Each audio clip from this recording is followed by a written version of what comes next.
សួរចំណាដល់ថាចេះចុះបើសិនមានអ្នកគេចង់ប្រើប្រាស់តរងកសិកម្មអីបងរីខមមិនឲ្យមកទិញខាងក្រុមហ៊ុនខ្ញុំអត់ទិញឲ្យទិញ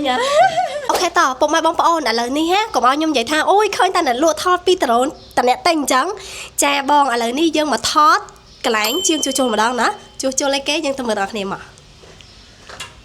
នេះបន្ទប់ជាងជួសជុលចាអូ hello អូខេបងឥឡូវនេះ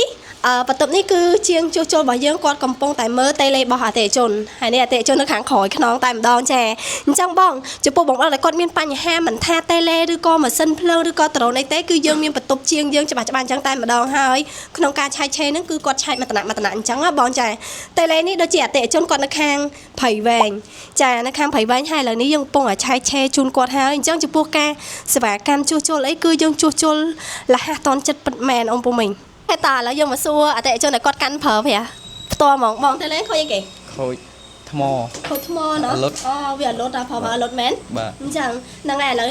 ជាងខ្ញុំពងឆែកឯងប្រហែលជាតិចទៀតហ្នឹងរួចរាល់ហើយណាបាទហើយបងសុំតិចមកយ៉ាតែប្រើដ្រូនហ្នឹងមិនដែរសេវាកម្មខាង HCC សេវាកម្មលះតន់ចិត្តអត់តន់ចិត្តលះតន់ចិត្តណាចុះបើសិនសួរចំណាដល់ថាចេះចុះបើសិនមានអ្នកគេចង់ប្រើប្រាស់ដ្រូនកសិកម្មអីបងរីខមមិនឲ្យមកទិញខាងក្រុមហ៊ុនខ្ញុំអត់ទិញឲ្យទិញអូខេអរគុណច្រើនបងភ្ញៀវរៀងអៀនបន្តិចចាអៀនអញ្ចឹងបកមកវិញបងពុកម៉ែបងប្អូនដែលគាត់ចង់បានជាមួយនឹងដ្រូនកសិកម្ម DJI ដើម្បីយកទៅប្រើប្រាស់ឬក៏ប្រើលក្ខណៈគ្រួសារអីចង់សិក្សាលេងអីអូពុំមិញអាចឆាតចូល page បានសួរព័ត៌មានលម្អិតបានទី1តម្លៃទី2គឺសេវាកម្មជួសជុលខ្ញុំហ៊ានធានាថាគឺល្អមែនតែនហ្មងកុំឲ្យខ្ញុំនិយាយតែបានតែនិយាយណោះសិក្សាឥឡូវហ្នឹងក៏បានដែរអរគុណ